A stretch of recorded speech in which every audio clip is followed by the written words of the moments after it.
This is Amy Chan from CakeDecoratingSchool.com, and if you like cake decorating, you're in the right place. If you're interested in these products, check out the links in the description.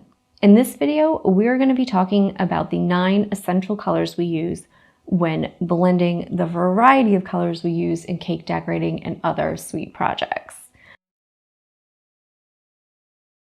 We prefer Liqua-Gel colors, and as you can see, we go through a lot. So I buy the large 10.5 ounce size.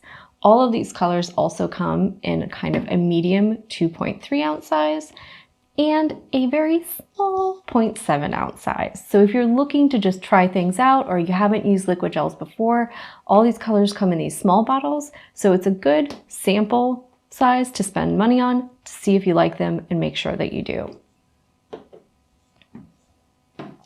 When mixing colors with food coloring, there's a few things that hold true just like if you're mixing paint, and other things that don't. So we always buy coal black. It's great for getting great, nice, dark, deep blacks, right?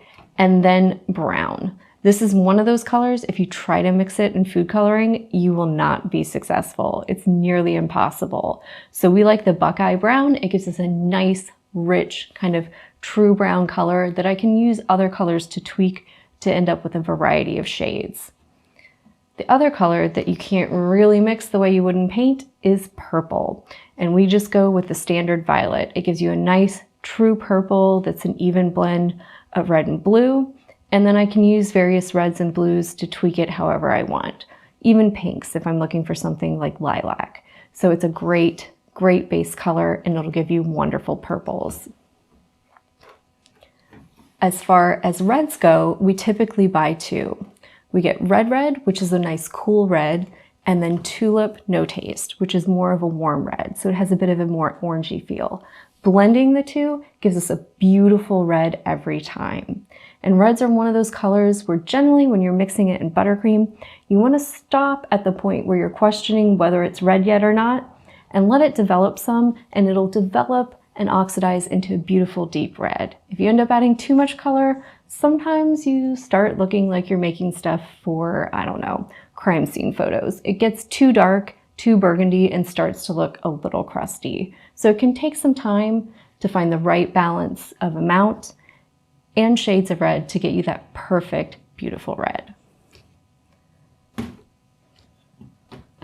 If I'm looking to make orange, typically I mix my red and my lemon yellow, and equal amounts will give you a beautiful orange that you can then adjust the balance of by adding more of one or the other.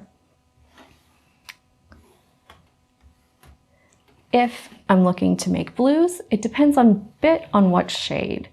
A royal blue will give you more of what I think of as a true kind of beautiful blue. Using less will give you lighter shades, more will give you a deeper one, right?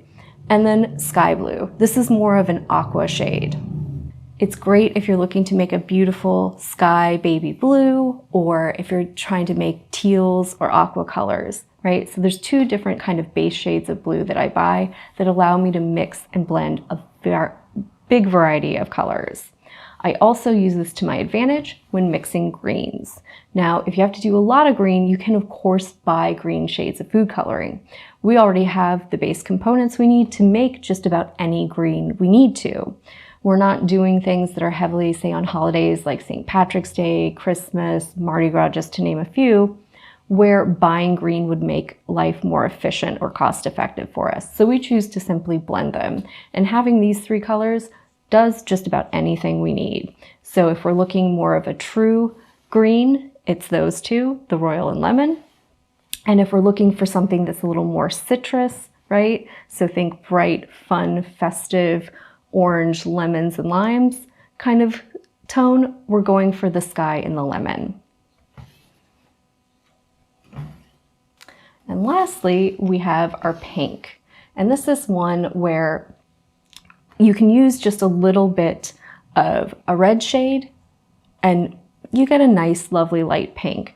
But if we want that kind of electric magenta, I do need the neon bright pink. So this will give you a wonderful variety of tones that you can create by blending your reds and your neon pink. So whether it's just a super, super pastel or a bright neon color, or if we're trying to make a beautiful kind of magenta lipstick color, this will help give you a lot of variety, and it's the last little thing in my set of 9.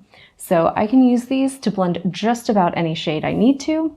I like the Liqua-Gel consistency. It's really thick. The coloring is really intense. So when I'm using it to make my buttercreams, even if I'm making a really dark shade, it won't thin out my buttercream too much. If you liked this video and you'd like to check out more about the materials and equipment we use in cake decorating, check us out on Insta or YouTube at Cake Decorating School.